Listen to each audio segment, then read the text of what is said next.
जब माता सती अपने पिता दक्ष के यज्ञ में कूदकर भस्म हो जाती है, तो उसके बाद शिवजी गंगा और तमसा नदी के संगम किनारे गहन तपस्या में लीन हो जाते हैं। इस दौरान दो घटनाएं घटती हैं। पहली तो यह कि तारकासुर नामक असुर तपस्या करके ब्रह्मा से अमरता का वरदान मांगता है, तो ब्रह्मा जी कहते हैं कि यह संभव नहीं, कुछ और मांगो। तो वह यह वरदान मांग लेता है कि मुझे सिर्फ शिव पुत्र ही मार सके, क्योंकि तारकासुर जानता था कि सती तो भस्म हो गई है और शिवजी तपस्या में लीन है, जो हजारों वर्ष तक लीन ही रहेंगे। ऐसे में शिव का कोई पुत्र ही नहीं होगा, तो मेरा वध कौन करेगा। यह वरदान प्राप्त करके वह तीनों लोक पर अपना आतंक कायम कर देता है और स्वर्ग का अधिपति बन जाता है। दूसरी घटना यह कि इसी दौरान माता सती अपने दूसरे जन्म में हिमवान और मैनादेवी के यहाँ पार्वती के रूप में जन्म लेकर शिवजी की तपस्या में लीन हो जाती है, उन्हें पुण्य प्राप्त करने हेतु। जब यह बात देवताओं को पता चलती है, तो सभी मिलकर विचार करते हैं कि कौन शिवजी की तपस्या भंग करें। सभी माता पार्वती के पास जाकर निवेदन करते हैं।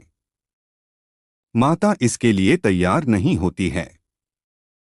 ऐसे में सभी देवताओं की अनुशंसा पर कामदेव और देवी रति शिवजी की तपस्या भंग करने का जोखिम उठाते हैं। शिवजी के सामने फाल्गुन मास में कामदेव और रति नृत्य और गान करते हैं, और फिर कामदेव आम के पेड़ के पीछे छिपकर एक एक करके अपने पुष्प बाण को शिवजी पर छोड़ते हैं। अंत में एक बाण उनके हृदय पर लगता है, जिसके चलते शिवजी की तपस्या भंग हो जाती है।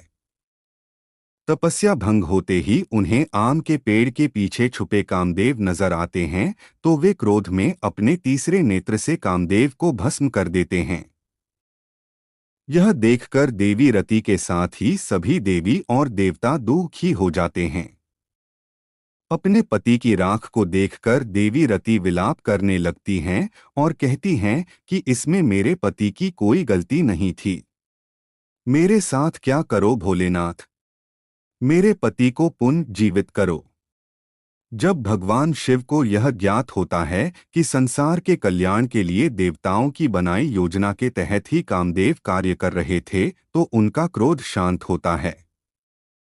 तब वे राख में से देवी रति के पति कामदेव की आत्मा को प्रकट कर देते हैं और फिर शिव देवी रति को वचन देते हैं कि द्वापर युग में यदुकुल में जब श्री विष्णु कृष्ण रूप में जन्म लेंगे, तो उनके पुत्र के रूप में तुम्हारे पति का जन्म होगा, जिसका नाम प्रद्युम्न रहेगा।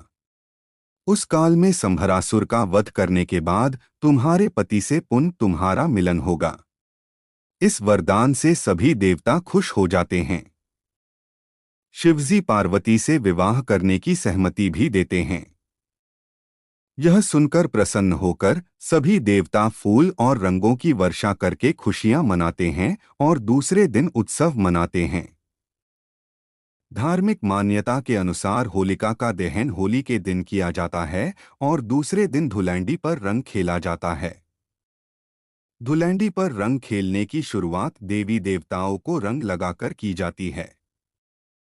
इसके लिए सभी देवी देवताओं का एक प्रिय रंग होता है और उस रंग की वस्तुएं उनको समर्पित करने से शुभता मिलती है। उनकी कृपा प्राप्त होती है, जीवन में समृद्धि मिलती है, खुशहाली आती है और धन धान्य से घर भरे हुए होते हैं।